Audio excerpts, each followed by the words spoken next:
Listen,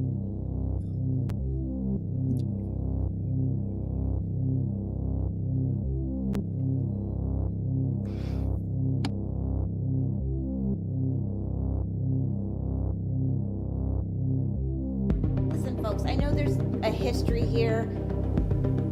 I'd like to get this hearing in today.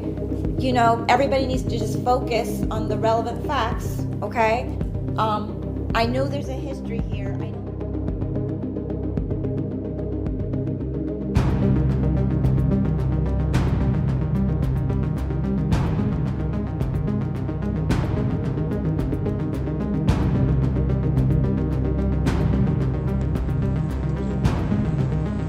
Are you talking up by Sunset Mart? Up the hill by the gas station? Yeah. Okay. Why did you?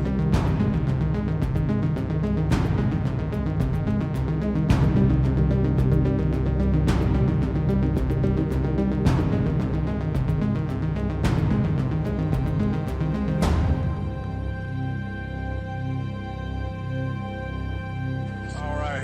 Who's responsible here? What's that? Who's responsible here? Whose house is this? Yeah, I've been drinking or anything, right?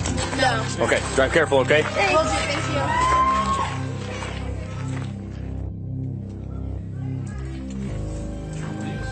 This is what the other group had that ran away. Oh, really? You just ditched it? Awesome. Yeah, those ones kept walking in the car. It's truly for the win.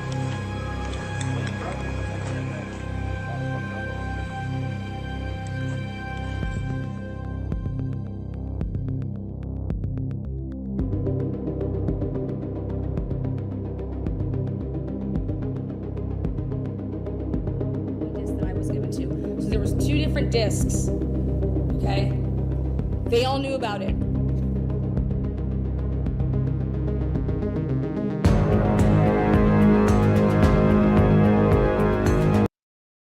All right, everybody, welcome to the transparency. Tyler Davis, I'm gonna kick things off with a true crime podcast. Want to recap this. Want you guys to hear it. This will help people. We gave you the story. I went ahead and made some community posts to kind of touch on the, I guess you could say, what I deemed is the most relevant material. But this is on the True Crime podcast. It was True Crime Garage. That is where Brittany, the wife of Tyler, spoke out and did a part 1 and part 2 show with them. It's very, very interesting when you look at and you break it down on a timeline. This phone call that transpires between Tyler and his buddy Sean. And we're going to get into that. But first, again, I want you guys to hear this. So I'm going to play this for you guys.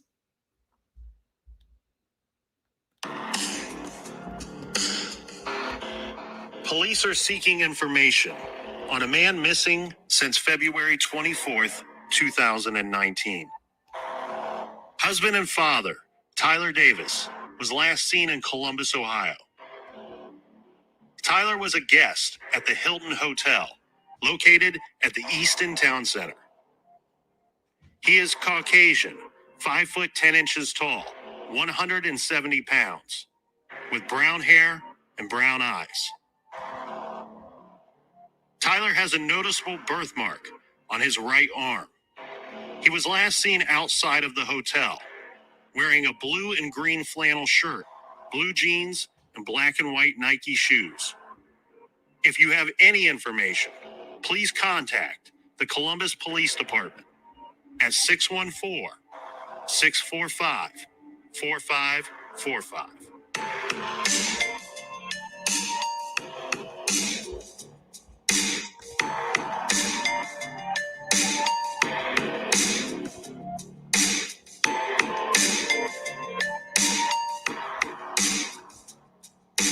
Well, this week, Captain, we have a unique situation.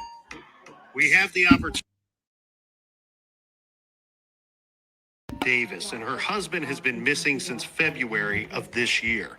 We were notified of this pretty early on after his disappearance because we live in the area where he was last seen.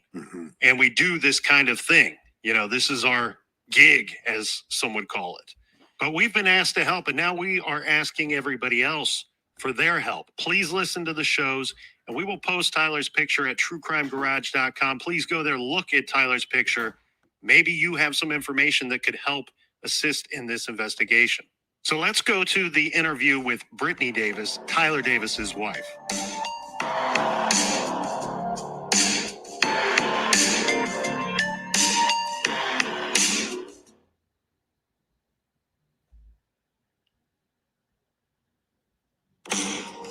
Brittany, thanks for joining us. Can we start off by you telling us who is Tyler Davis and how did you guys meet? I met Tyler in 2013. He was actually my boss for a long time. He managed just like a local franchise business that I'd worked at for a while. And I knew him for a couple years, and we were really good friends before we started dating. And so we met in 2013, and we actually didn't get together until like the beginning of 2016. We were really good friends.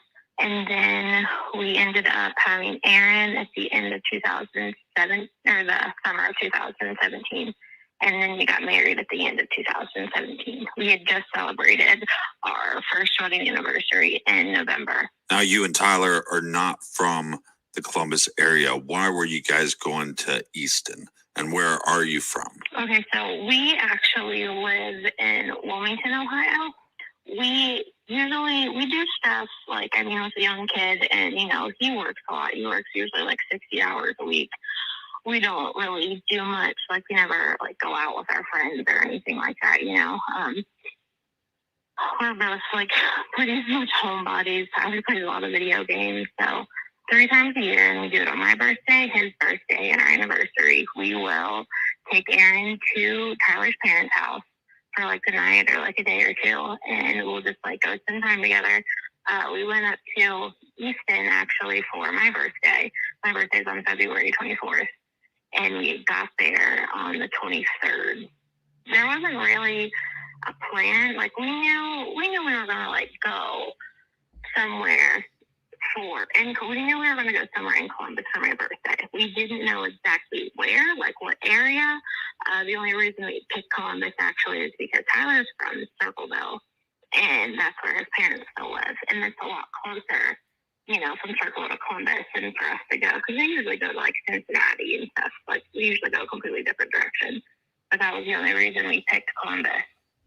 So now that you guys know you're heading to Columbus, let's start going into the details of that day. Let's start by you guys leaving the house. Okay, so Tyler actually worked, and that's another factor that I think plays into this, is he was really exhausted. That week he'd worked 6 days straight, just so he could have Saturday and Sunday off together, like the way his schedule works. And so he had worked, 6, 11, 12-hour shifts straight for 6 days, and he was really exhausted. He didn't get home Friday night until around 3:30 in the morning. He usually closes, and his work is about a 30-minute drive anyway, so it usually pushes him getting home super late. So what time did he get home from work? He got home Friday night, was technically Saturday morning, around like 3:30 a.m. And, we just like stayed up for a little while. We just hung out. He played his video game. I was still trying to pack everything for like us to go, because we have a baby, 17 bags, and I was just getting stuff ready. And I think we went to bed around like 5:30, 6 a.m. We have a really weird schedule just because of the hours we work. Like, we both work night. Like, I bartend, he's a nighttime manager. So we were actually super late. We had overslept. We were supposed to be on Stringtown Road to meet his parents at like noon, and we didn't even wake up until 12:30 on Saturday. So we got like a really late start to the day. We didn't sleep very much. We were super late. Me and Tyler and Aaron left our house probably around 1, and we got up to Stringtown Road. We had like lunch with his parents at like the Texas Roadhouse. probably around, we left around like 3:30, 4 o'clock maybe. And, you know, we had just pretty much had lunch and handed Aaron off to his parents. And after we left, me and Tyler stopped there at like the Speedway right off of 71 right there. We just got some gas, you know, some coffee. And then from there we went to Easton, it was right there. We checked in around, I literally think I have it like exactly at 4:58. So once we checked into the hotel, we just kind of laid around for a couple hours. You know, we both took a shower.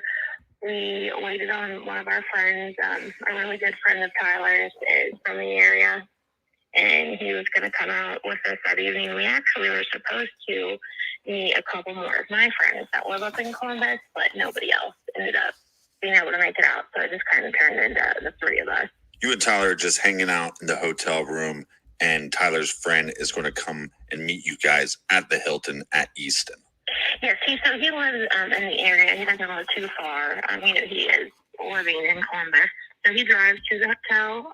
He comes up to our room, and we just literally, I had just taken a shower. I was getting dressed. We just kind of sat there and, like, hung out and talked for a couple hours, just watching some really trashy TV, and just talked for a minute before we had headed out for the evening. So once you leave the Hilton, what's the first place you guys go to, and how do you actually get there? So we left the hotel probably around 8:30, I'd say. And we actually, because me and Tyler had plans for the next day to, like, you know, go shopping, like a couples massage plans, like scheduled, and you know, we're gonna get lunch and stuff before we had to go get Aaron. So when I left the hotel, we just kind of walked around. That was the first time I'd ever been there. It's really big, and there are a lot of stores. So we were just kind of seeing, like, the lay of the land, really, like what kind of stores they had. And we probably walked around for a good 40 minutes. We walked into a couple little shops and stuff. And then the first place we went to was Bar Louie. And we got to Bar Louie a little after 9. I'd say probably like 9:20, 9:30. And it was just, you know, me and Tyler and John. We just sat at a bar table and hung out, and each had like 1 or 2 drinks, I think. From Bar Louie, we went directly over to Adobe, and that is like right beside it, inside the mall. Do you have any clue how many drinks you had or how many drinks Tyler had at either one of these bars?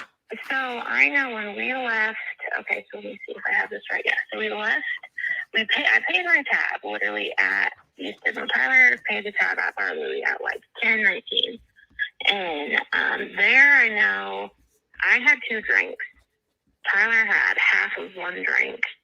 Each of us had like a lemon drop, like a shooter. And then we went over to Adobe, and we had, I know I had 3 or 4 drinks, and I know Tyler had 3 or 4 more drinks. But like when he doesn't do like mixed drinks, and he doesn't do beer. Like if he drinks, it's just like a straight shot, like just 1 shot, and he'll just like sip on it for like a minute. You know what I mean? He doesn't like beer. He just drinks. He's been on like a Tito's kick here lately, but he doesn't like drinks. Like he likes to drink scotch, like on the rocks, that type of stuff. You know what I mean? So it's not like he like downs drinks constantly. You guys go to Bar Louie, then you head over to Adobe Keela's. What time do you think you left Adobe's? We paid a tab at Adobe at 11:30 p.m., but we stayed there for a little bit longer because we like finished our drinks. Brittany, are your guys' bank accounts, you and Tyler's bank accounts, connected to each other?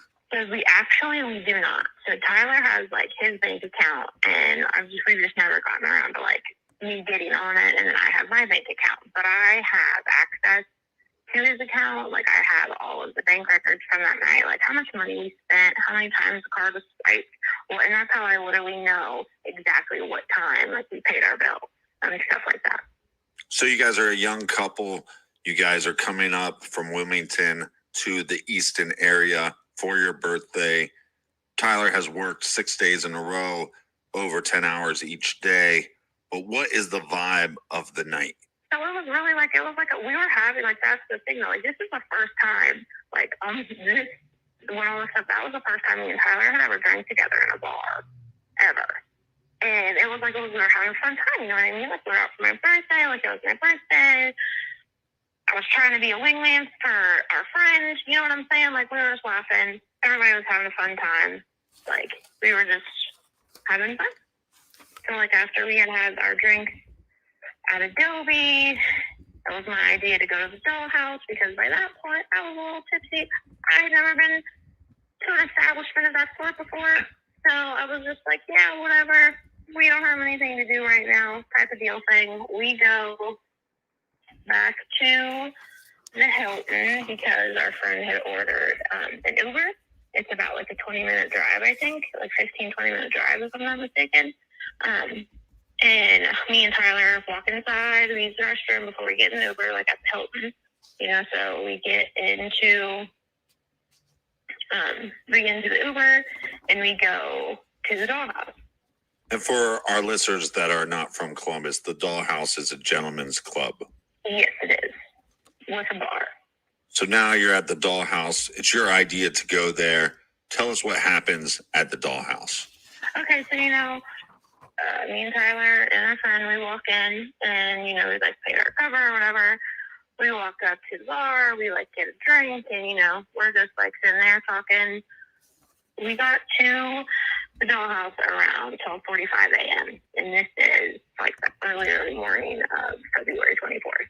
But this is actually pretty early in the night for you guys because you guys are on a different schedule than most people. Right. A lot of people don't understand because a majority of people have their schedules like, you know, 9 to 5. But like when you work nights for literally years, it just, you kind of you turn into nocturnal. Like literally my son's bedtime is midnight because of the way our schedule's set up. Just so Tyler can actually see Aaron and not have to go 4 or 5 days without seeing him just because of the schedule. Does that make sense? And just so our audience is clear, we're doing this interview at midnight. So this is your guys' schedule. Definitely. We've always been on nighttime schedule. You know, he's a closing manager.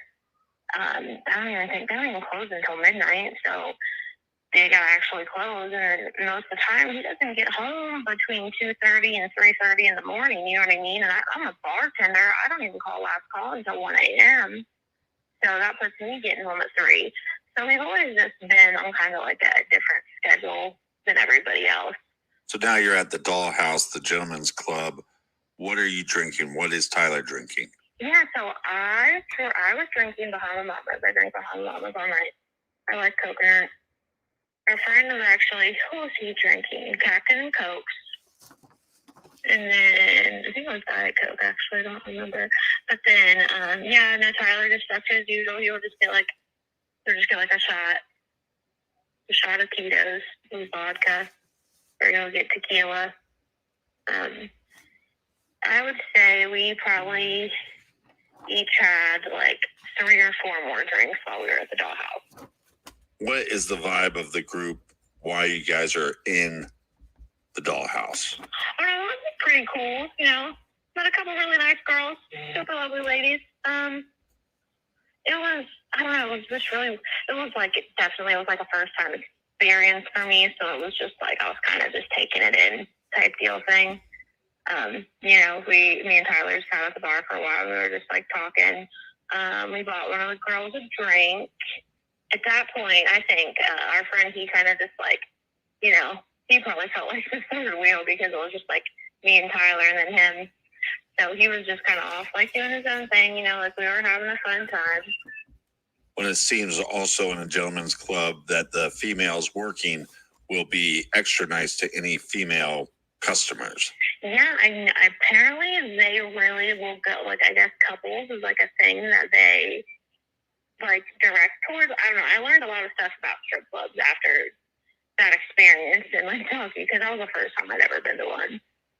But I thought it was really funny though because there were a lot of people that were like, "Oh, why did you go to a strip club? Like, whose idea was that?" And I was like, "Oh my!" Like, you know what I mean? Like, I was just having a fun time. Was there anything odd or anything that sticks out about your experience at the Dollhouse? So there were a couple really weird things that, like, at the time I didn't think it was weird, but now I think about it, And obviously it's just because like everything that happened. But a couple things popped out to me that I thought were odd at the strip club. So I remember at one point, me and Tyler had just ordered our drinks and we like went out front to smoke a cigarette. And when we were walking out front, the guy saw me. He was like, no, he's like, you can't take this out front. And I just kind of looked around. I was like, I mean, I'm a bartender. Like, you know the rules. You're not supposed to leave your drink anywhere. You're not. It's just like, don't do it. It's bad, especially in a place where I've never been here before. I don't know these people. I live an hour and a half away. You know what I mean?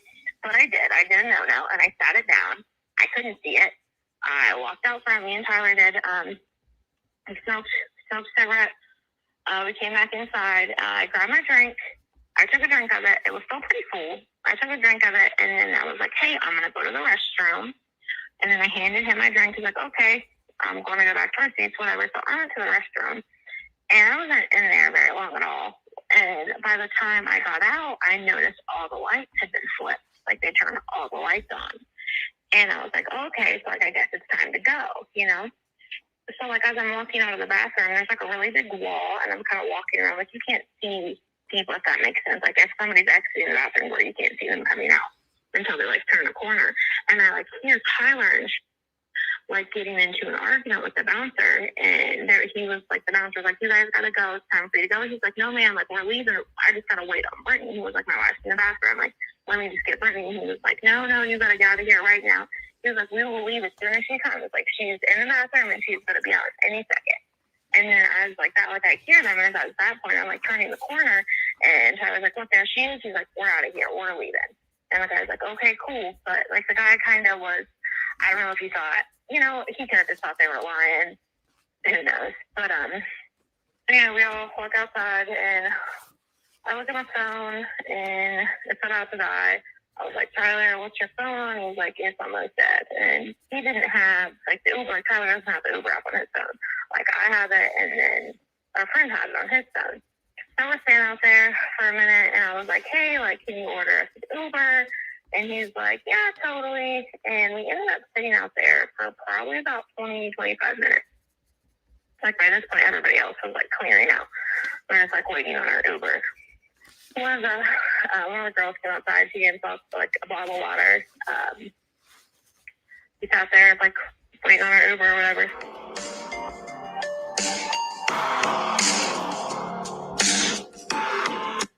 The thing that is interesting for her, because we have the bank statements that say what time they are leaving these different establishments as they go about their night having a good time. Well, they have the bank statements, plus they have her phone log and Tyler's phone log. And so by collecting all that information, it really gives us more pieces of the puzzle. Yeah, and one thing I should point out here is there is a name that we are kind of removing from this interview as we go along. Right. Because we've been asked to do so. So if you hear what sounds to be a glitch, it's really, we've just had to edit out that name. Like we said before, this story hasn't been covered a lot, but since Brittany has been trying to get interviews with anybody that will listen, and she has a lot of information, she has these timelines. So on one hand, she understands that it makes her seem almost as if she knows too much information and that she is trying to cover something up. But on the other hand, this is somebody that is trying to put as many pieces out there so we get answers. Yeah, so the friend's name we have been asked not to include, and it's just natural speak for Brittany to include his name when telling us about the events of that night. Now, in regards to some of the things that she referenced as being might be strange regarding some of their stops along the way. Right. So the Dollhouse is, I wouldn't dare to call that a tough place or a rough place. Mm-hmm. I've been there a couple times and felt very comfortable. I can see how maybe somebody, a first timer or somebody not from the area, they might have thought a few things were strange. But regarding bars in that area and really Columbus as a whole, one thing that I've noticed is that there's no patio. Well, you know, I haven't been to the Dollhouse in years, but last time I was there, there's no patio. Mm-hmm. So they are very strict on not allowing people to go out the front door or side door with a drink. You are supposed to drink that drink, consume that drink within those four walls. They can't have you hanging out in front of the establishment, sipping on a drink while you smoke a cigarette. So that's not really out of bounds. One thing I will say in the Dollhouse's defense regarding this, I lived like a mile and a half from there for about 10 years. Mhm. So one thing that would It's happen. nice that you were able to live close to your work. Well, one thing that I noticed from time to time is that there would be a police car, especially like on a weekend or very late hours. Yeah. They kind of, it's the Dollhouse is back in almost what I would call a court. And so they would just go off the main road there and do a quick loop around. Well, the police don't want to see anybody outside of that bar with a drink either. So Well, and it's funny too, because the term loop around is my go-to stripper move. Well, so what I'm getting at is I think that it's just a bar rule. It's part of their alcohol license, and it has to be strictly enforced. And then on top of that, regarding the situation of Tyler and his friend arguing with the bouncer or the guy working the door about them, hey, you got to leave. Mhm. I think most people from Columbus will tell you, and I know this varies by city and by establishment, but I think most people will tell you that here I typically notice what I call a hard out for the night. When it's time to leave, there's a lot of bars that are not even nice about it. They will take your drink, and all you want to do is finish your drink that you've paid probably way too much for. And they will take your drink and they really want to push you out the door. Regarding the statement about him saying, well, we got to wait for Brittany. We're waiting for my wife. We're waiting for Brittany. I'm sure these door guys, bouncer guys hear stories like that all the time. They don't want guys waiting around for girls, especially if this. Said that she kind of sounds nervous to you, Yes. and I get that vibe too, but I get it more of just being nervous, wanting to say the right thing, wanting to come off a certain way. I don't get the feeling that she's like nervous because she's hiding something. No. Me neither. And I think you hit it right on the head there. It's really just a nervousness when you know that you're talking and that you're being recorded and that people are going to hear it. Not so much worried about or nervous about what you are saying. Everything I'm hearing, it's details, it's specific, and it's the truth. Well, and her defense on the nervousness, I mean, she did have to listen to my silky pipes.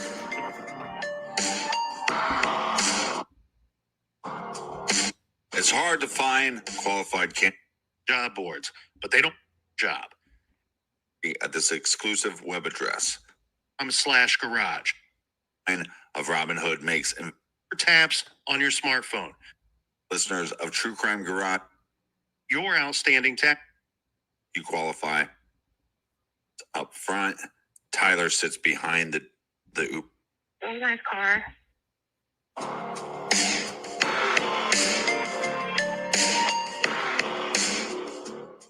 Can you tell me anything about the Uber or the Uber driver? Yeah, for sure. So let me see, I have it right here. So it was a Saturn View.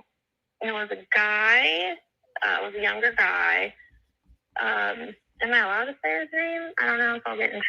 Well, we'll just leave his name out. So it was like a red Saturn View. It was a nice car. It was like an SUV type deal thing. Now, what Brittany told me, but she accidentally said their friend's name, and he's been getting harassed online, so we're not actually going to use his name. We've just been calling him the friend. So the friend sits up front. Tyler sits behind the Uber driver. Brittany sits behind their friend in the back seat. So we ended up leaving. We left the Uber picked us up exactly at 3:01 a.m. And we got back to the hill. I remember like getting out of the car and I saw the dashboard. It said 3:18. But one thing, this is something that I think plays a really big part in this, is the fact that when we were on our way back, like it was only like a 17 minutes, like a 17-minute ride. And Tyler had dozed off in the Uber. And that was really, like, as soon as I noticed he fell asleep, I was like, man, because he's like one of those people that if he's asleep, I just leave him. I don't like to wake him up. I don't, you know what I mean? Like, I don't, especially if he had been drinking, I just don't like to. Because he wakes up, he gets all crabby and cranky, and it's just like, it's not worth it, you know what I mean? Do you think he fell asleep due to exhaustion, or do you think it was passed I out think drunk? it was more exhaustion because he had worked literally like 10 to 12 hour shifts straight. And Tyler's one of those people to where like he's a night owl. So like most of the time when he gets home and it's like, you know, like 3 a.m., like he's not gonna like take a shower and go straight to bed. And I mean, I don't think anybody that works weird hours does, you know what I mean? Like he has to lie down just like everybody else when I get off work at 5. You know what I mean? Like he eats dinner, he like takes a shower, plays his video games, does whatever he wants to do pretty much, and then passes out. You guys get back to the Hilton, you see 318 on the dash of the Uber driver's car, and now Tyler's asleep and you have to wake him up. Yes, exactly. So I'm like, and at this point, our friend had fallen asleep too. He was passed out too, and I was like, man, I never tried to wake him up. So like I hit him on the shoulder and he was like popped up. He's like, what's up? And I'm like, cool. So I got out of the car, I woke up our friend, and I opened the door, and I was just like, how do you want to do this? And he's just like, you know, hey, Tyler, like, come on, let's go. And he was like, okay, guys, I'm coming. Just give me a minute. And I'm like, we sat there for a couple minutes, and you could tell, like, the Uber driver by this point was just aggravated, you know what I mean? Like, hey, please get the hell out of my car. It's probably, like, it's like almost 3:30 in the morning, you know what I mean? Getting Tyler out of the car, and when we were getting out of the car, I, like, grabbed one of his arms, and I was like, hey, let's go, and just grabbed his arm, too. And I was like, hey, like, you know what I mean? Like, well, get this, like, he was still asleep. You know what I mean? Like, he literally had, it was like he wasn't even woken up. And when he got out of the car, I was like, what the hell, guys? Like, where's our ride going? Like, we're not even where we're supposed to be. And I was like, man, like, what are you, like, this is our hotel. Like, our hotel's right here. Like, what are you talking about? And he was just, like, in a cranky mood. Like, he was just pissed off. He was just tired. I don't think that anything that was going on there, like, it was not a good mix. You know what I mean? Like, between, like, the fact that we've been drinking, the fact that he was exhausted, the fact that we were in an unfamiliar place, like, that was just not a good mixture. So he was pissed off, you know, got, like, out of the Uber, and he was just like, what the hell, guys? We're not where we're supposed to be, blah, blah, blah. And he just gets, like, just shitty, and he walks away. And I'm like, what the shit? Like, where are you going? Like, we're literally supposed to be right here. So I go to follow him, and his friend was like, no, Brittany, it's okay. Like, I got it. I was like, are you sure? And I was like, yeah. He said, yes. Like, don't worry. We'll be right back. And I was like, okay, cool. With that, before I had left the hotel, we had 2 room keys. And we didn't know, like, if, like our friend didn't know if he was going to end up, like, passing out on the couch in our hotel room or just, like, going home. You know what I mean? And Tyler gave him one of the room keys, and he was like, put this in your wallet just in case we get mixed up, something or other. You know, we have the room until noon, whatever, if you need to sleep on the couch or something. And then Tyler has one in his wallet. Like, don't worry about it. He's like, just go upstairs. We'll be right there. And he took, like, handed me the room key out of his wallet. And I was like, you know, whatever. Like, you got it. Cool. So I went upstairs. I wasn't up there for long. I plugged in my phone. My phone said I was just really just trying to call Tyler. Well, you're up in the hotel room at this point, but where is Tyler and his friend? They never, like, Tyler never walked, like, physically, like, we were 5 feet from the door. He never walked inside after we got out of Uber. Not one time did he step into the doors. He literally, like, got out of the Uber, whatever, and then after he started walking, if you were standing in front of the Hilton, he's literally going, like, diagonally to the left. Like, there's a bunch of condos right there, and that is the direction he's, like, walking in, like, through the parking lot, you know what I mean? And it wasn't like Tyler walked off by himself and then his friend, like, they went together, you know what I'm saying? Like, they dispersed together. So what are you doing now that you're gone from the situation? Yeah, I plugged in my phone. Like, I wasn't gone for 10 minutes. Like, I really wasn't even, it wasn't even 10 minutes. I used the restroom, and then I came back downstairs, and I couldn't find, like, either of them. Like, my phone's on, like, 4%. Like, it's about to die, and I'm trying to call Tyler. I'm trying to call his friend, and I'm like, what the hell is going on? Like, where are you guys at? And I'm, like, messaging them on Facebook. I'm trying to literally, like, video chat Tyler's Facebook just so I can see, like, if I see, like, a store, like, you know what I mean? If he's walking through Easton Town Center, if I see something I notice, and I'm like, oh, he's over here type deal thing. Like, I'm trying to look. He didn't answer me. Tyler called me at 3:37 a.m. And he was like, I'm sorry. He was like, I'm just walking around the block smoking a cigarette. I'll be right back. I was so pissed off, pretty much. Like, I was like, okay, whatever, cool. I'll see you in a few minutes. He was like, yeah, I'll be back in a minute. I was like, okay. So then at this point, his friend walks back. And I was like, well, like, where's Tyler at? And he was like, Brittany, I wouldn't worry about it. It looks just like he's blowing off some steam. And I was like, well, is everything okay? And he was like, yeah, I really wouldn't worry too much about it. He'll be right back, And he's like, you can't really get lost here. It's like, really, like, look at where you're staying. It's the biggest building, blah, blah, blah. And I was like, okay, well. And then me and him kind of like, at this point, I'm freaking out. Like, what's going on? Where's Tyler? Why didn't you follow him? You know what I mean? Like, I'm going crazy. Well, Tyler fell asleep in the car. Tyler doesn't know this area. Tyler seemed a little confused when he got out of the Uber. This caused for a little alarm. Yeah, and that was the biggest thing. Like, if he had been awake that whole entire, like, if he had not fallen asleep in that car, like, I wouldn't. It was just kind of like, I know he was so exhausted, and at the same time, like, I wasn't trying to scream at his friend on the side of the street because it's not like he knew what was going to happen. You know what I mean? Like, I'm sure he's just like, whatever, dude, you're going to walk right back. You know what I'm saying? Like, and it's pretty late, but this is also roughly around the time you guys normally go to bed. Exactly. It's like, it's way past time to go to bed, dude. Like, it's time to go to sleep. And he was thinking the same thing too. He's probably like, I don't want to be out here, like, walking around in circles chasing you when we're supposed to be back there. You know what I mean? So you saw Tyler walk towards some condos at Easton, and then he called you at 3:37, and you talked to him for a little bit then.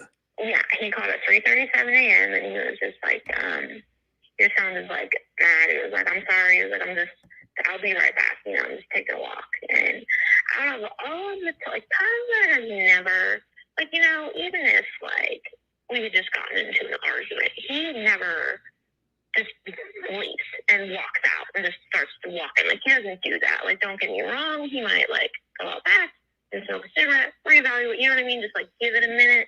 But he never just, like, takes off walking. Like, I'm the one who leaves. Like, I'm the one who just, like, leaves the situation. Like, he doesn't do that. Now, you said Tyler's phone had low battery while you're leaving the strip club. Now, this is a little bit later. He calls you at 3:37. Does he call you after that? Yes, he does. So, he calls at a little after 4:10 in the morning. So this is roughly 30 minutes later from the first call. Literally. So, and this whole time, I'm standing, like, out front of the hotel. I'm just, like, walking down this way. I'm like, maybe if I go this way, and I'm just kind of sitting here to see if, like, he's going to pop back up. You know what I mean? I'm like, he said he was going to come right back, so if I go out here, like, I can miss him walking into the hotel. You know what I'm saying? So the call at 4:10, what does Tyler say to you? Yeah, it's like around 4:10 in the morning, and he was like, I'm sorry. He was like, I seen a hotel.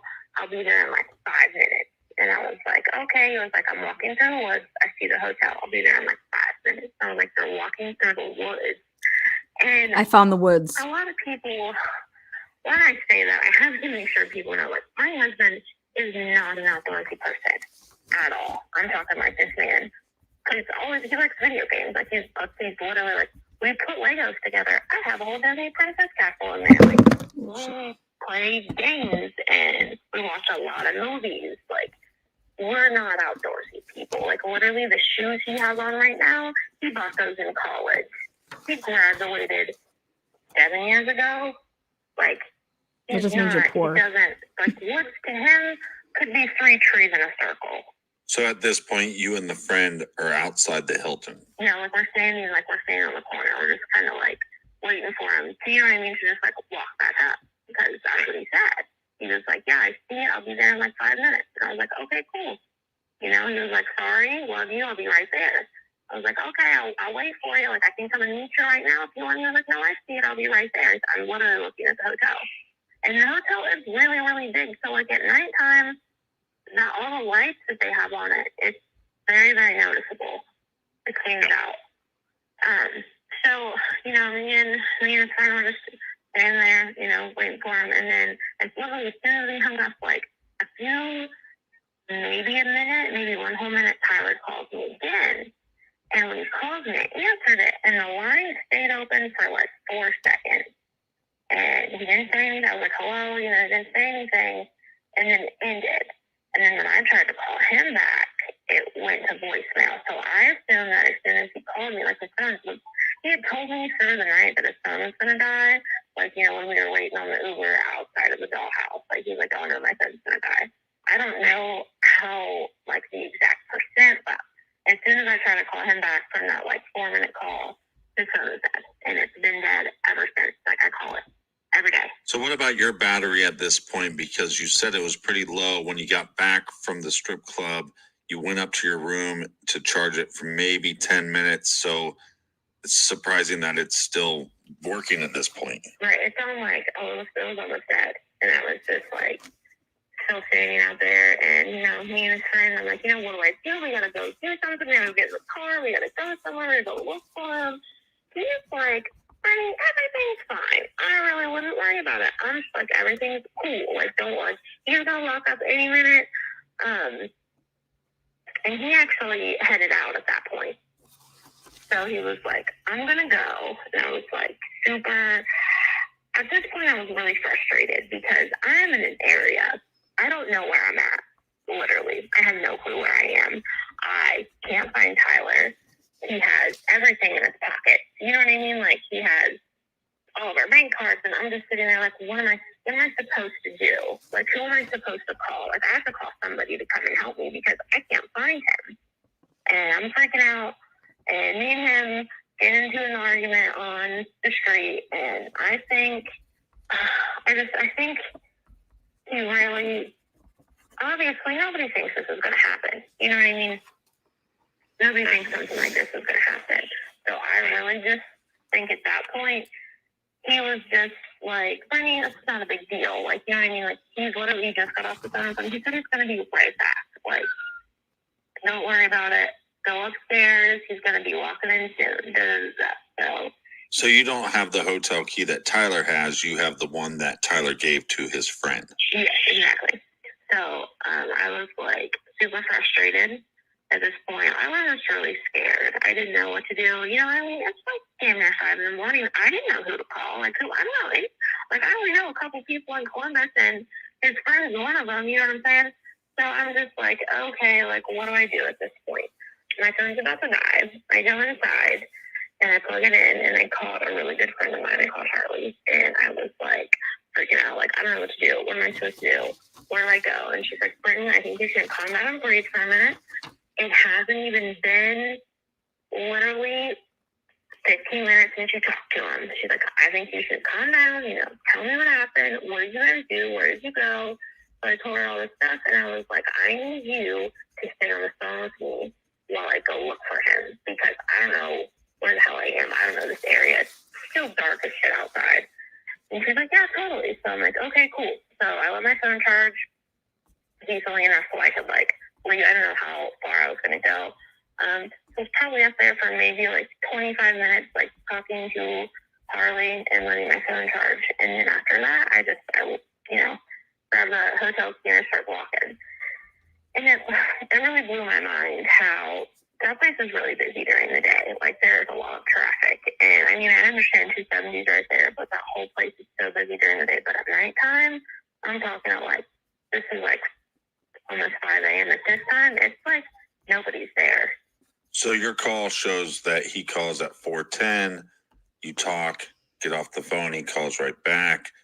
That's the 4-second call. You think his phone went dead. At some point, you call back, and Tyler's not answering because it's going straight to voicemail. So signs that his phone is dead. Oh yeah. So So as soon as we talked at 4:10, he got off the phone, and then I wouldn't say immediately, but pretty like a minute. It was not long. He called me back again, and that was when it was like the 4 seconds. And then I called him directly back after the line ended. It was like whoever I had a button on, and I called him directly back, and it went straight to voicemail then.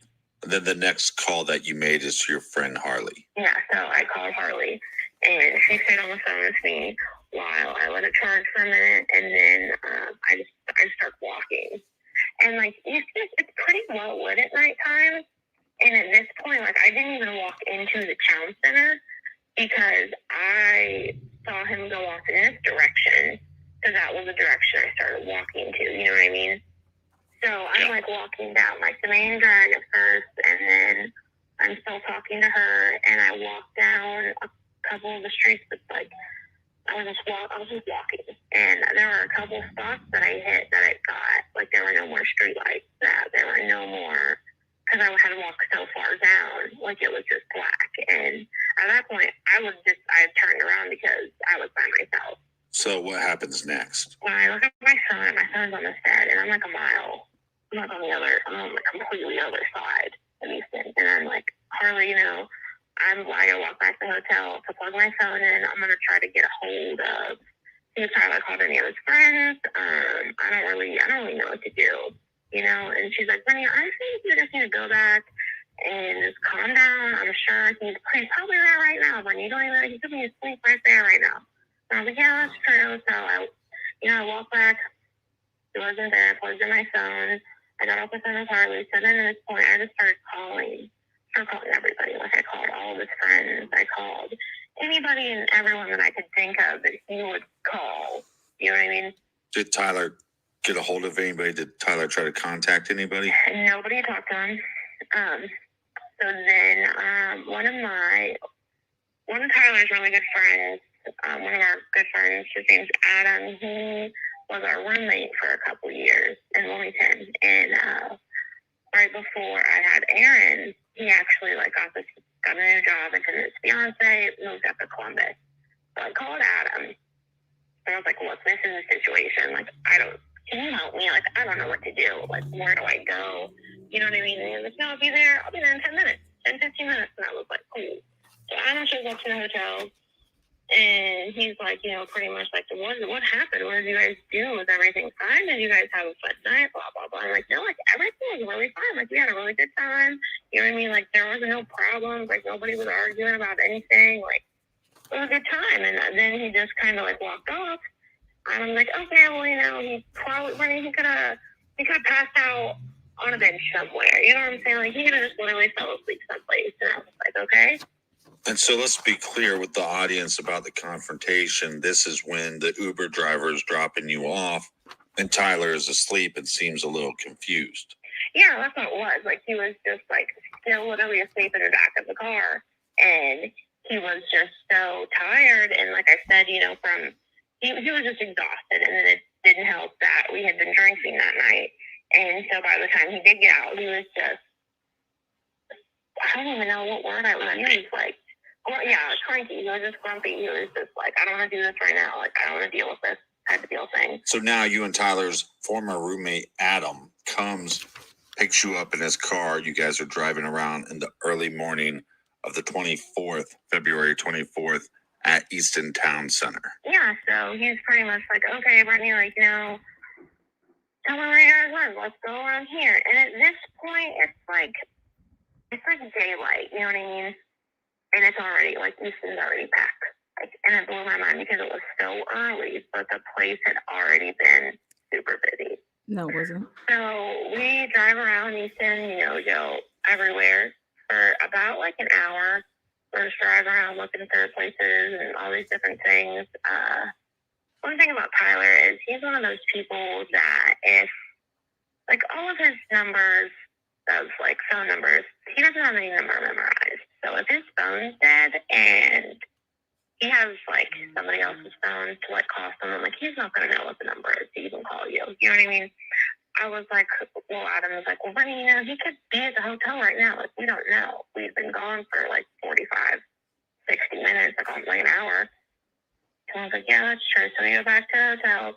We walk straight up to the, and he's not there. I write down my phone number and I stick it right beside the phone in our hotel room. And then we go out of our hotel room. And the Hilton is really, really big. There are a lot of meeting rooms, like convention area. Like this thing is huge. So me and Adam are literally walking around any and every single possible room that's open.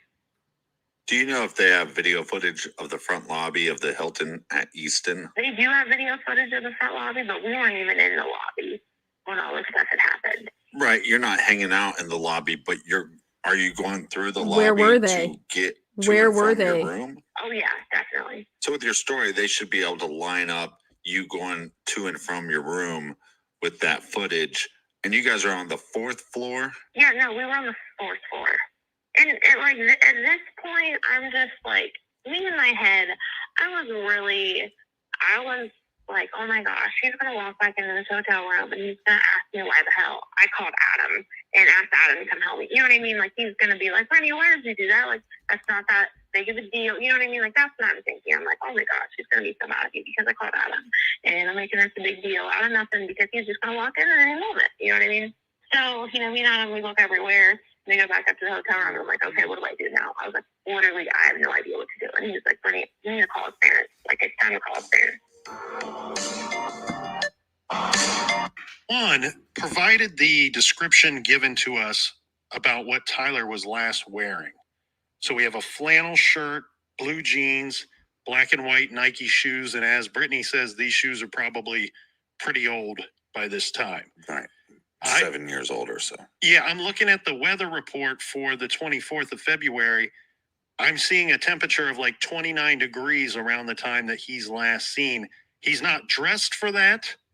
It is one thing that kind of jumps off the page immediately to me, that I don't know how long somebody would want to venture out on their own, walking around in that kind of temperature. But at the same point, we do all know people that don't seem to, you know, I got a couple buddies, they never get cold. Right. Like the dudes that wear shorts when it's wintertime. So we don't know if Tyler was that kind of person or is that kind of person, but it seems awfully cold for me out walking around at that time. I'm not going to lie. The other strange thing here too, to me, is the friend leaving. Yeah, very strange. So correct me if I'm wrong, but the way that I'm hearing this is that by this point, there's been 3 phone calls, one at 3:37, one at 4:10, and then a third call that takes place very shortly after the 4:10 a.m. call. And possibly more that have been missed. I haven't seen a call log, but because we also have the call at 4:10 where she actually talks to him, and then another call at 4:11. That's the 4-second call where he doesn't say anything. Phone gets cut off. She claims that then she calls back. So 4:12, and that's when his phone starts going right to voicemail, assuming that this. All right, so what do you guys think so far? What do you guys think about what Brittany is telling us? He's my fan right now. Yeah, let's check. At anybody? She has her times messed up. I know that. I want to hear a little bit more. Point. We do all know people that don't seem to, you know, I got a couple buddies, they never get cold. Right. Like the dudes that.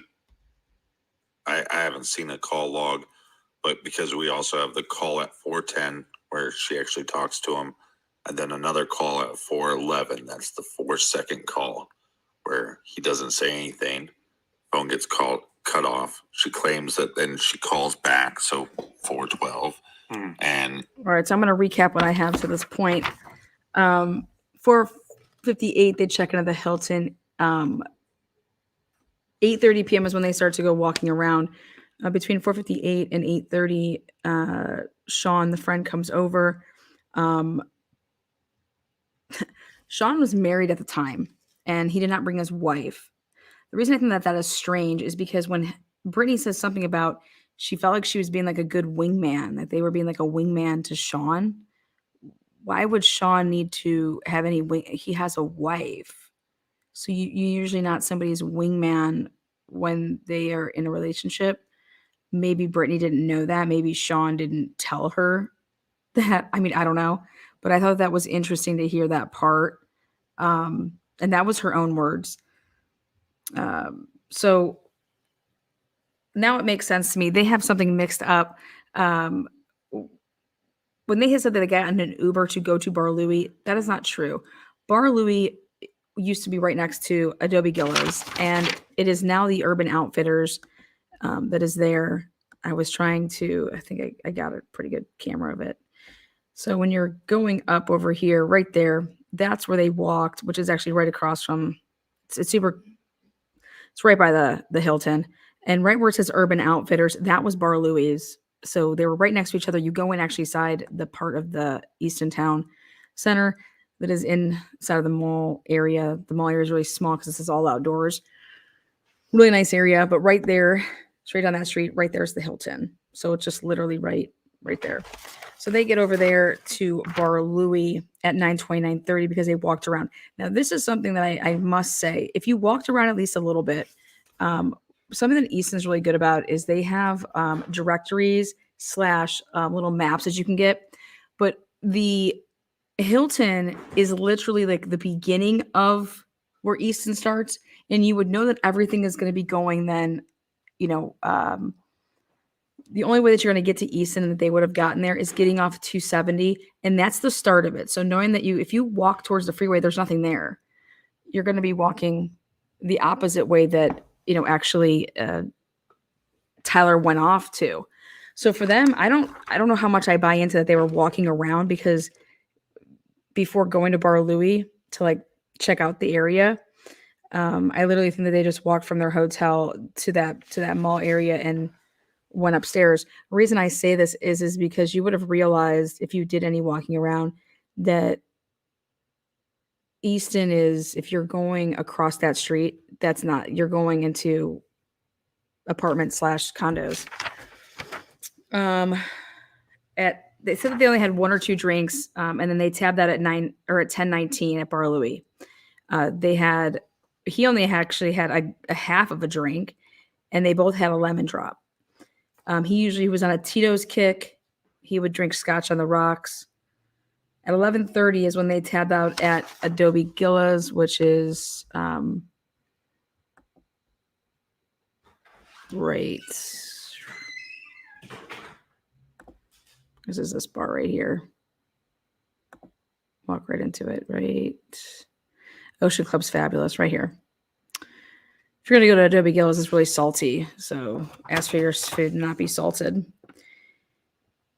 So again, they got there. So you could see that when they just sign out of Bar Louie, they literally are just like, they're right next to each other. So you're just going from that one to that one. The reason that they decided to leave this area, guys, it's very, very simple. Easton shuts down at midnight. There's nothing that's going to be open past midnight in Easton. That's the way that they wanted it. That's the way they kept off the riffraff. Okay. The reason, like I just told you, is so everything closed at midnight in Easton. They want it that way. It's still that way today, with the exception of literally one establishment. And that's going to be Pins Mechanical. That stays open until 2:30, which they had a hard time getting that to even be allowed.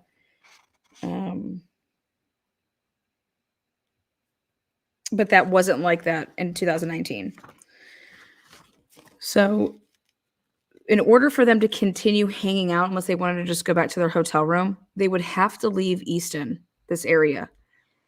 And she says that they got into an Uber and that Sean actually ordered the Uber for them to leave to go. And they said that we're going to go to the Dollhouse. She had never been to a strip club.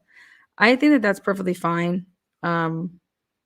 she'd never been to one. It's her birthday. Like, let's do something. So they got to the Dollhouse at 12:30. Again, the gentleman's club. They had 3 or 4 more drinks at the Dollhouse. I did hear her say that they ordered a round of drinks. Now, a round. When you say I ordered a round of drinks, that would be, shouldn't Sean be buying the round of drinks? It's Brittany's birthday. I wouldn't fucking buy that guy a damn thing. But she says that they bought a round, and they also bought a drink for for one of the dancers. Now, whenever you buy for a dancer, just so you guys know, there's a dancer price. So whenever you go to a strip club, don't buy the dancers a drink unless you ask them if they're going to give you the local price or if they're going to charge you the dancer price, because you might as well just buy a fucking lap dance. And give them a straw and they can sip out of your drink. You'll pay $20 for a drink. Anyways, I might as well just get a lap dance. So they buy this round of drinks, and then they decide right after buying this round of drinks, oh, I'm going to go outside and smoke. And this guy comes on and he says, I don't remember them having a deck back then. Where did they have like the smoking area? They had to probably have something for smoking. Everybody smokes, whatever.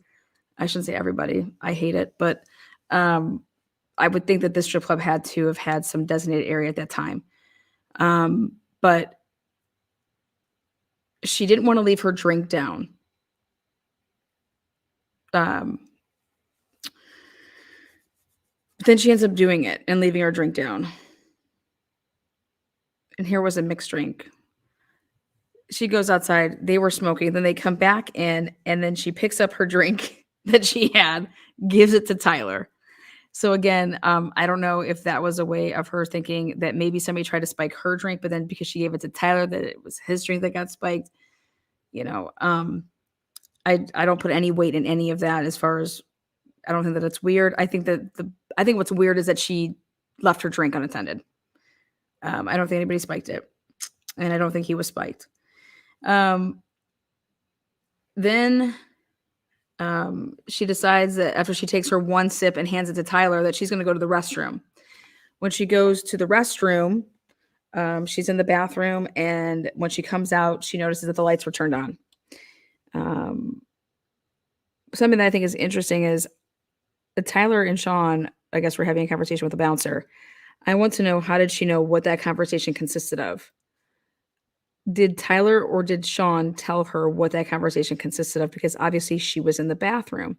So how would she know what that conversation was about? At some point, either Tyler told her or Sean told her, right? This is everything I think that is weird. They ask each other what their phone statuses were. And the reason that neither one of them called the Uber was because their phone statuses were low on battery. And so she's like, well, we were standing outside. And so then I asked Sean, hey, can you order us an Uber? And the way that she kind of says that is like, it was like, why wouldn't Sean be just offering up to order the Uber? Why would you guys be going outside, standing out there for 15 or 20 minutes and then decide, okay, we're going to order an Uber? Yeah. Then they had to wait for the Uber to get there. And so they were outside waiting like 20 or 30 minutes. Then somebody from inside the strip club brought them a water outside. Let me tell you something. People from the strip club, they don't give a fuck about y'all. And that one of the ladies was nice and brought us out of water. Well, I'm going to tell you why they would ever do such a thing. You have to be that intoxicated and or possibly throwing up. And that it's like, here, give this guy some water because he just like barfed on the side, and like maybe they're going to like take the water and like rinse off the area where he just yacked. But you're sick. Okay. The doors, they're not watching what you're doing out there. You know what I mean? Like, there's no girls coming out to give anything. In fact, they get walked out by security. So that to me is just really, really interesting. She knows the name of the guy that drove the Uber. He's a younger guy. It was like a Saturn View it was like an SUV.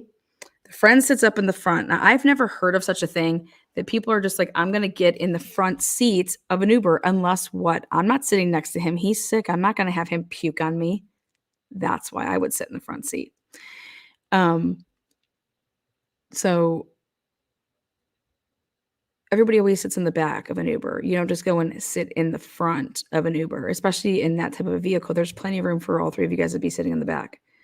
But I'm not going to sit next to anybody that's been puking. My ass is going to sit in the front. You can sit with your man back there. So that's why I think that's where the car situation was. Now, 3:01 a.m. is when the Uber arrives, and then they get out of the Uber at 3:18 because she happens to look at the dashboard. Now, this is what I think is interesting, is that they are like looking at each other or talking to each other and deciding. Well, she says that both men fall asleep on the way home. Okay. Both men fell asleep on that car ride, not just her man. Both men, but the girl doesn't fall asleep at all. Okay.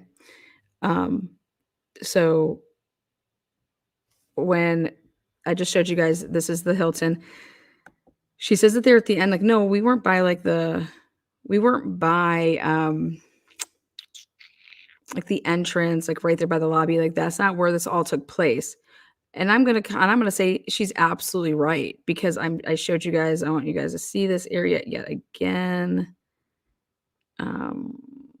Boom, boom, boom. Wait. All right, there's cameras all over. This is a huge area. I found cameras on the outside. This is where, like, he was walking across, if he was to come that way, or if he left out, he was going to be going that up his way. But I showed this whole side of the building because he walked away from it from the side.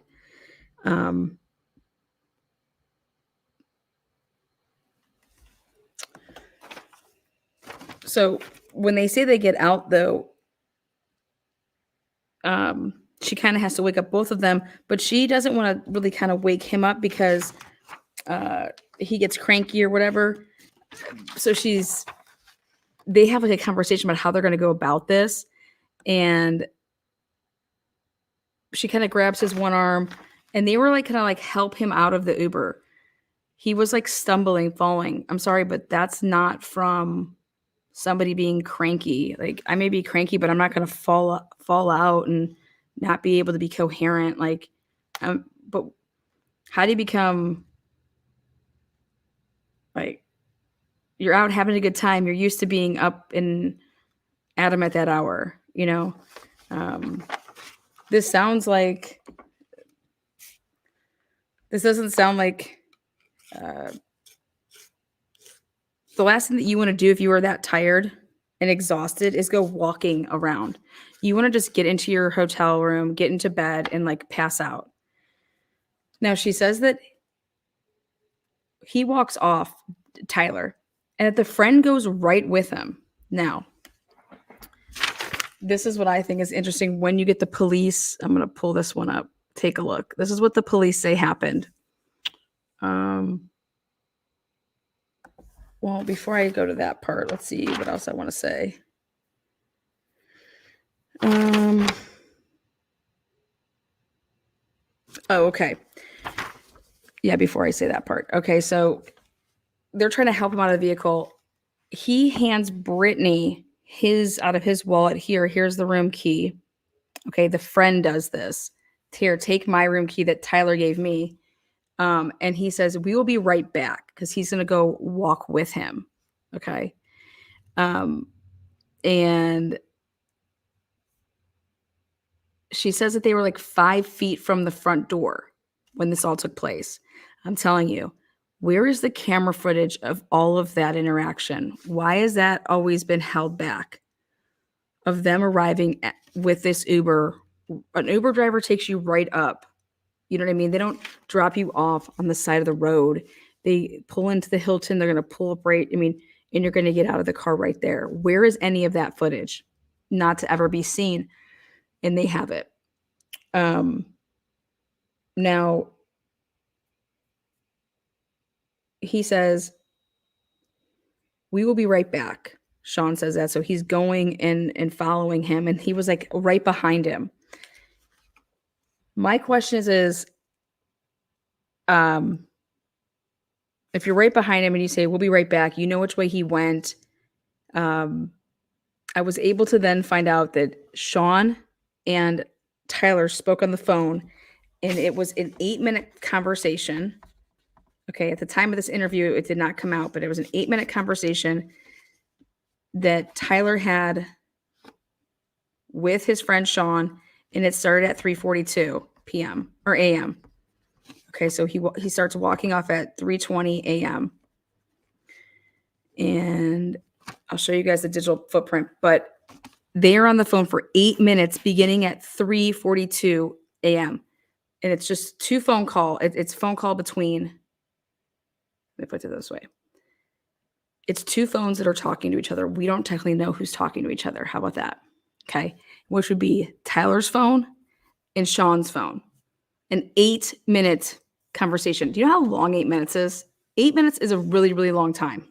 Okay. For somebody that has no battery, okay, and to have a phone call from 3:42 a.m., 8 minutes takes you to 3:40. I'm sorry, from 3:42 a.m. takes you to 3:50. Okay. Well, I went ahead and I looked at the digital footprints. And why would you need to be on the phone with him for 8 minutes? You were just with him, and then you decide that you're gonna like leave.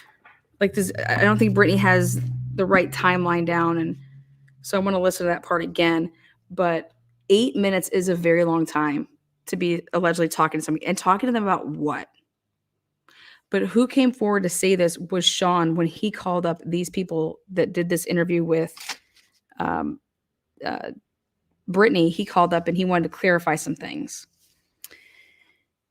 So I added that to my timeline for this 3:42 a.m. to 3:50 a.m. phone call. So if you're now at when Brittany says that she talked to her man at 3:37, he called. She was trying to call him. He wasn't answering. But then at 3:37, he calls her. All right. Don't know how long they talked. She doesn't say how long they talked, but he was apologizing. Allegedly, that's what she said. He was apologizing. Now, this would mean that after he talked to Brittany at 3:37, that he then talks to his friend Sean for 8 minutes. Or Brittany could have been using Sean's phone and been on the phone with her man for 8 minutes. Right?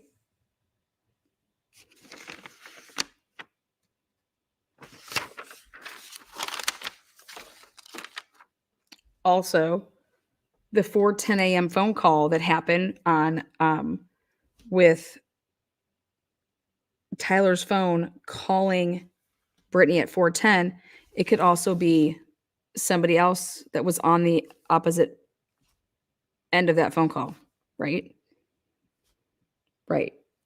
Why do I think that could have been somebody else? Because at 3:53, his phone no longer is making any movements, but yet he makes a call at 4:10, but he doesn't have any location from 3:53 to 4:10. Now,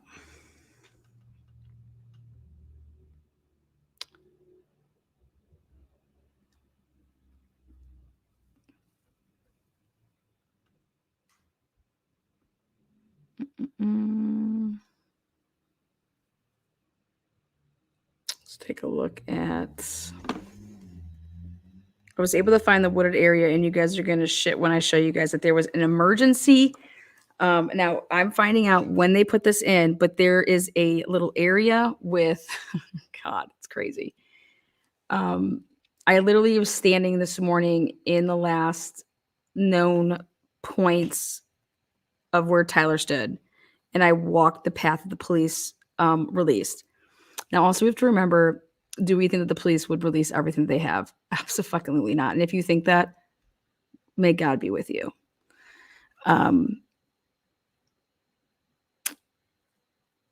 This whole thing of they try to ask it in a positive way. They say, well, I'm sure they have like all of this footage of you going back and forth, going into the hotel room up to the 4th floor and stuff like that.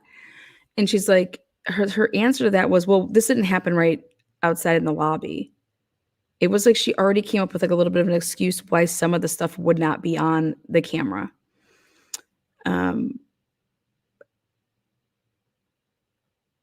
Brittany was young. Brittany was a young mother, 24 years old. I think it was her golden birthday. I think she was turning 24 on the 24th. Crazy. But she says it in here that they got into like an argument out on the street kind of. And they didn't kind of ask her what the argument was about.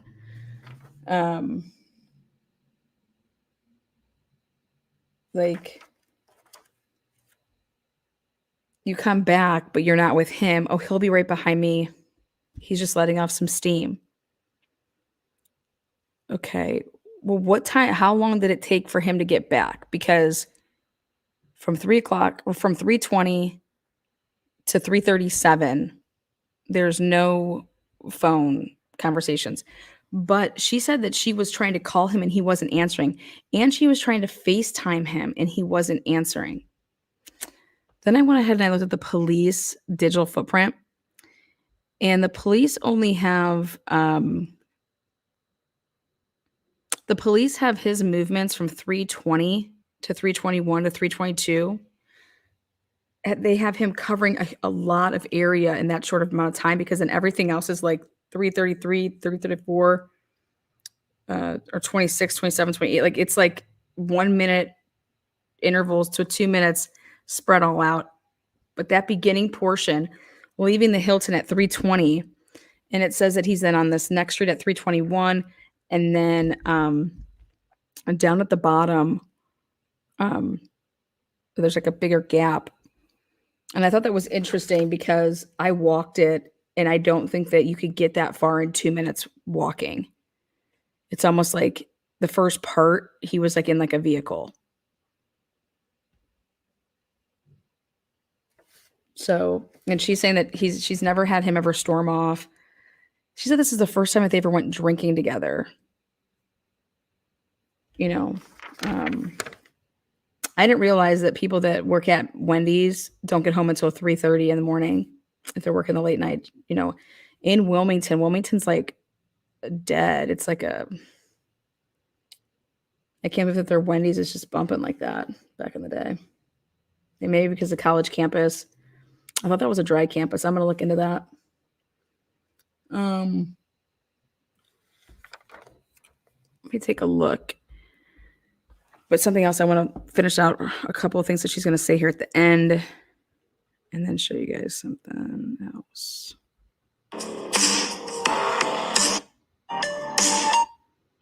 Provided as these shoes are probably pretty old by this time. Right.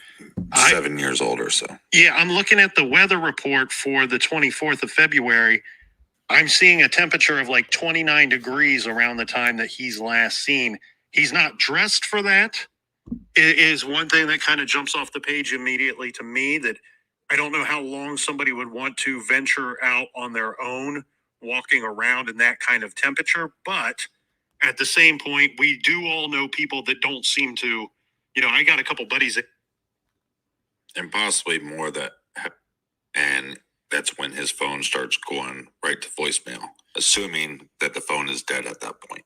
So what I would say there is at 4:11 a.m., he's officially missing in my mind. Yeah, but here's what's weird is part of me goes, well, maybe his friend is just tired at this point. I mean, it's 4 o'clock. Mm-hmm. That's pretty late for somebody that's on a normal schedule. And I don't know what the friend's schedule is, but let's just assume that it's normal. So that's pretty late. At this point, he might just be tired of the charade. But no, I get it, but Brittany's been very specific so far. and very detailed in a lot of the answers. And what I almost expected to hear when his friend checked out, I expected there to be some kind of almost a confrontation between the two of them where there's, I can't be here all night long. I can't just keep waiting around. You know what I mean? Some kind of I think back she and kinda- forth. I think she kind of talks about that a little bit, Okay. but that's a little unclear. I mean, there's a lot of information that I think that she's trying to process. Mm-hmm. And with talking to her, one of the things that she said multiple times is that there's all these pieces of the puzzle that she keeps going over and over in her head and trying to. It's just like the scene at the strip club. Tyler finishes my drink. Was there something in the drink? And that's something she didn't think about for weeks. Mm-hmm. But she's trying to put together these pieces of the puzzle. But I do find it very strange. I mean, if my friend, if the wife of a friend seemed. She said that Tyler had all of like their bank cards and everything with him. So she didn't have anything. Also, what about the keys to their vehicle? Did Tyler have the keys on him?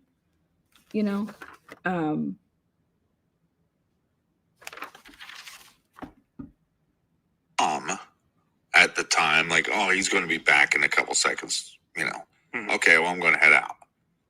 Not so big of a deal. But if the person seems pretty stressed out, and I would assume that if he calls you and then you get a blank call back, a 4-second, nothing but silence call, and then you call back and the phone's dead, I would be a little worried at that point.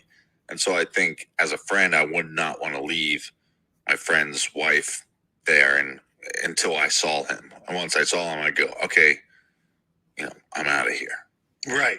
But as you said, it may have been extremely late for him. He may be going off the fact that, hey, that something that's always bothered me is this. If you're going to go ahead and leave anyways, why aren't you going to get in your car and at least go and drive around and see if you can find him? If you're going to go ahead and get in your car and just leave, unless y'all are leaving in some type of, argument, fight, like, dude, fuck you. I want you gone by the time I get back. You're not spending the night with us. Fuck you. You were trying to get up with my wife, like, what are you still doing here? Like some type of thing where it was, you need to leave before I get back. I'm not coming back there. I'm not staying there if you're staying there. Like, but for him to have the key in his wallet already, like, and they talk about it in the beginning, saying, here, in case we get separated, like, what do y'all fucking think is going to go down, that y'all are going to get separated? Or did you just give yourself that key, like, because it was planned that here, have a room key, like, was he going, coming and going? Were they drinking it all in that hotel room? Did, somebody leave to go to the gas station and bring back beers? I'm giving somebody a hotel room key for the purpose for them to be able to get into my hotel room.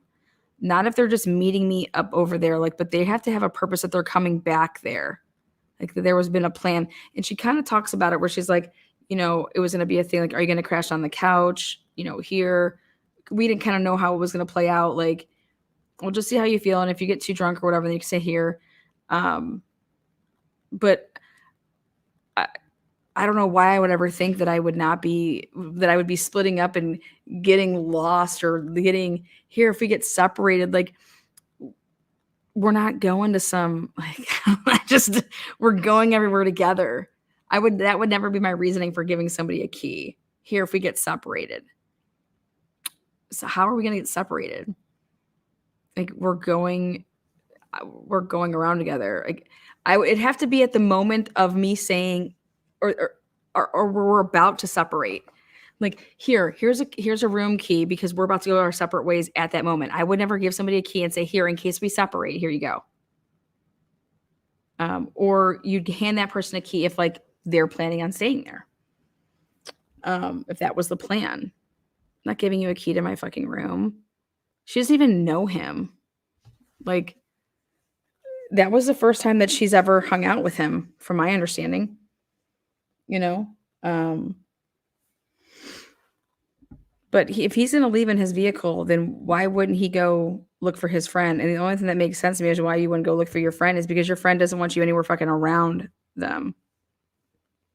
That Around quick him. call back that went dead was either a butt dial or this is Tyler. He's walking. He's making his way back to the hotel. Those were what we're told Tyler says. I'm returning shortly. And the other thing too, I guess, that we have to factor in is the friend is not leaving Brittany just stranded out in the middle of nowhere. Right. She's in front of the hotel. That's a big. Okay, now this is this is the big bomb. Fuck all that. Tyler's on the phone with that dude for 8 minutes, 3:42 to 3:50 a.m. He says, so he's on the phone 3:42 a.m. to 3:50 a.m. 8-minute phone call. Tyler and the boy. When he hangs up the phone with that guy at 3:50, at 3:51 and 3:53, it's at 3:51. He is saying, "Take me to Easton Suites.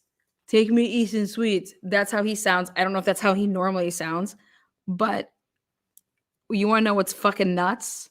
Is that the friend is telling him we're at the Hilton.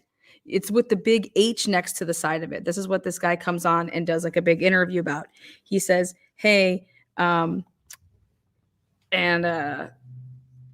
if he's on the phone with him saying, "Hey, we're staying at the Hilton. You're at the Hilton." So he gets off the phone to ask his phone to take him to Easton Suites. No, the guy just told you the Hilton. You couldn't even remember it for that long to say that you need directions to the Hilton. Think about that. So from the 3:42 a.m. phone call to 3:50, then the cops were able to retrieve him talking to his phone saying, "Easton Suites, Easton Suites." There is no such thing as Easton Suites. It's not going to come up as any place. But the dude, when he was interviewed by these people, like they did with Brittany, he said, "Yeah, I told him it's the, you can't miss it. It's got the big H on the side. Like we're at the Hilton." So if you're going to get off the phone with him for 8 minutes, how do you then? He's so coherent that you're having an 8-minute conversation, right? Like, how about this? She says that she tried to FaceTime him, answer it so I could see what's around you so that you can then do what? Go find him, go get him. And you wouldn't do that by getting in a vehicle. Like, and the only reason that you couldn't get into a vehicle is if you physically could not drive. And then therefore none of you guys should be leaving anyways, right? But this type of stuff sobers you up real quick, I'll tell you that. I mean, again, this is somebody's version. This is somebody's story. But I don't believe for a second that if you're on the phone with somebody for 8 minutes and then when they hang up and they go to talk to their, talk on their phone to get directions, that they're going to say Easton Suites and not the Hilton when I just talked to you for 8 minutes. So that's a really, really, yeah, I don't buy that. You get a blank call back, and I would not want to leave. Bright hotel with staff that are still working at that time. I mean, she could be she steps away from walking into the hotel lobby. So it's not like she's out in the middle of nowhere here. Right. The other thing though that I want to clear up, because I'm a little uncertain about this, it sounds to me that at the earlier part of the night, they have 2 hotel keys, but we got 3 people. So Tyler has one, the friend has one, Brittany does not have one, but at some point she receives the hotel key from Tyler's friend. Yeah. So what am I to assume?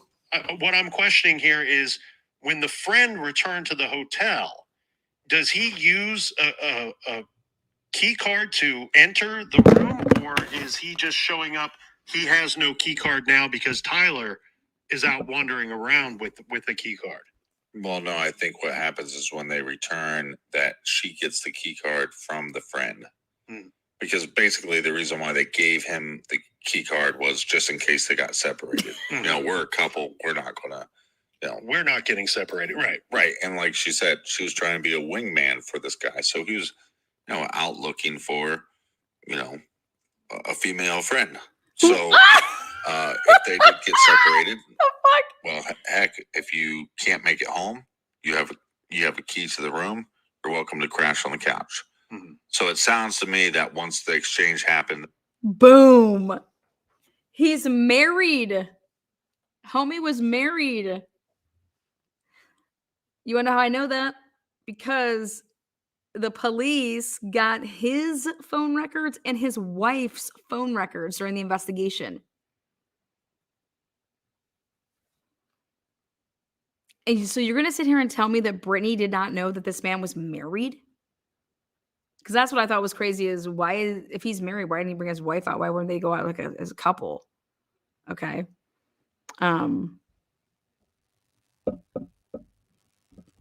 Wild, right?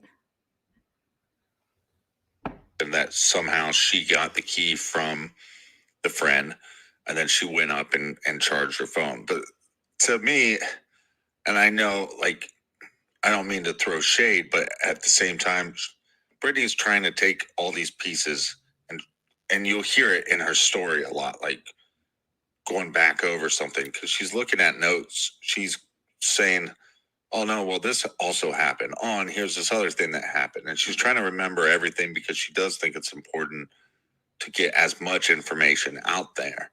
Because she knows that a lot of these cases there's leads by people just sitting around and going over these cases at home. Mm-hmm. And when you're a month and a half out and there's no answers and there's no leads, you start getting desperate for anything.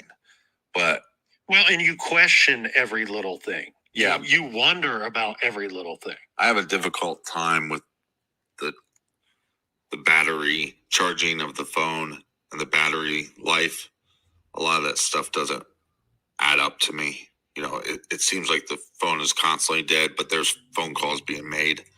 But again, it could be as simple as she returned back to the room at some point that she doesn't remember, returning back to the room to get a charge on the phone. Mm-hmm. So there's a lot more to dive into because like we said, at this point, whether it's calling a friend to come search around and call your other friend because you're freaking out, that's not such a big deal. But once you decide that you have to call his parents, once you decide that you have to call the cops, then this is becoming very serious. Yes, it has. And a quick reminder before we finish up today, check out all of our...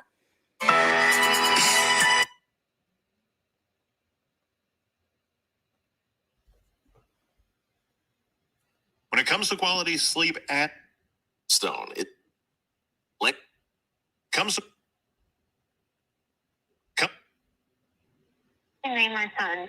Kristen in Osborne, Idaho. Next up, we have Squirrel and Boom.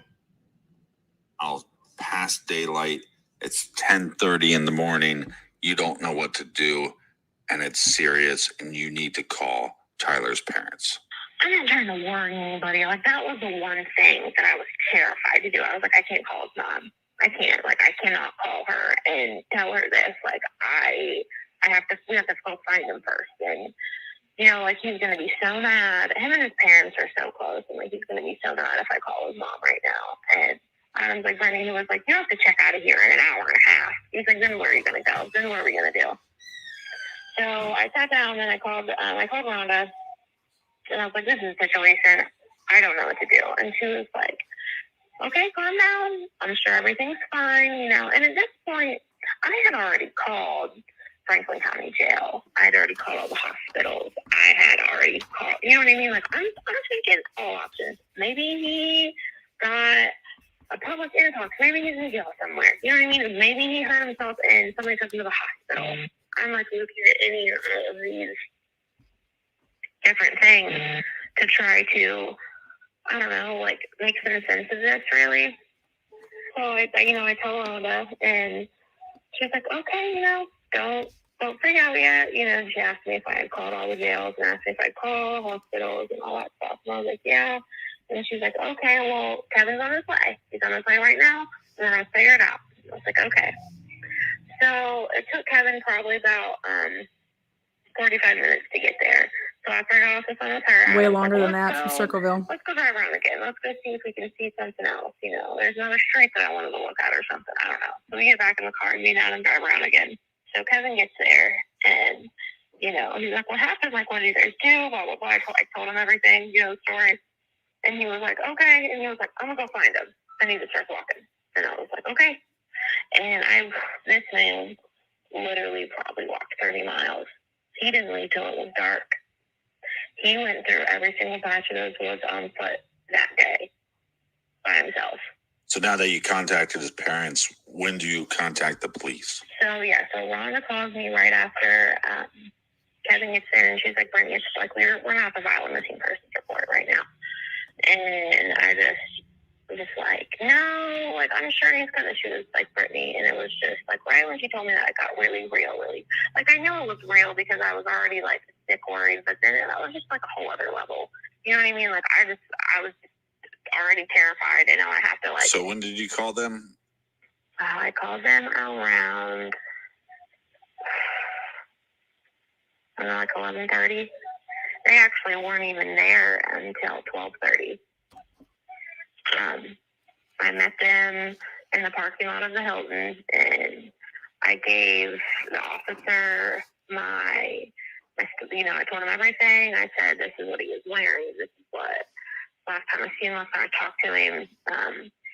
And literally the first thing this man says to me is, well, you know, your husband, he's not elderly and he's not a minor. So as far as I'm concerned, a 29-year-old man can leave on his own accord. Well, technically, that's the law. Yeah, no, it is the law. But it's like, I feel like, and even since I've been going through this, there are so many, when it comes to missing people, it is such like a broad area. Like, there's not really a place to start. Like, they literally are like, well, 72 hours, we'll let you know, type deal thing. And I was like, are you kidding me? Well, in the missing persons unit, there's 8 detectives. They did roughly 8,000 cases last year. So they're kind of crunched for time anyways. And I think anytime that it is an adult that goes missing, they have to start with the idea that they could have went missing because they wanted to. Right. Well, and you know, I understand people that hear my story and people that see this, they're like, half of them are like, oh, he probably just walked away. And I can put this on my whole, like, I know that man so well. He is literally my best friend. Like, we were really good friends before we ever even got together. You know what I mean? Like, I know everything about him, seriously everything. And I know he wouldn't just, like, if Tyler didn't want to be with me, okay, he would tell me that. He doesn't play games. He's not childish. Like, he's a very, very blunt person. He's very upfront. He loves his son more than anything in the whole world. He literally named my son after a freaking football quarterback. Like, I'm being dead serious. Him and his mom are so close. I've never seen a relationship between like a son and a mother like that before in my life. So even if he left you and didn't tell you, he would still be contacting his mother. Oh, definitely. Like, you take me and my son, like, you take us completely out of this equation, he would not do this to his mom. Or his dad, but not his mom. Not his family, like, not his friends. He's really, like, with his job alone, he has so many responsibilities. He would never miss a day of work. I'm talking like he has never missed a day of work. How was the first conversation with law enforcement? It was not good. I filed a police report. He's like got it in the system around like 1 p.m. And, you know, me and Adam, we still drove around and we were looking in all these places, and we've met up with Kevin a couple times, and it was about 5, and Kevin's like, Brittany, I think you need to go get Aaron. I think you need to go back to the house and get Aaron. And I was like, I can't leave him up here by himself. Like, you know what I mean? Like, I can't leave him. But I had to, like, I needed to go get my son. And so I did. So Adam took me back to my in-laws' house in Circleville. I had literally just got there. So this is probably around like 5, 6 o'clock. And the detective called me. And, I mean, he wasn't very nice. But at the same time, it's like, I understand that your job is not to be nice to me. You know what I mean? Like, your job is to find my husband. That's what your duty is. It's not to call me.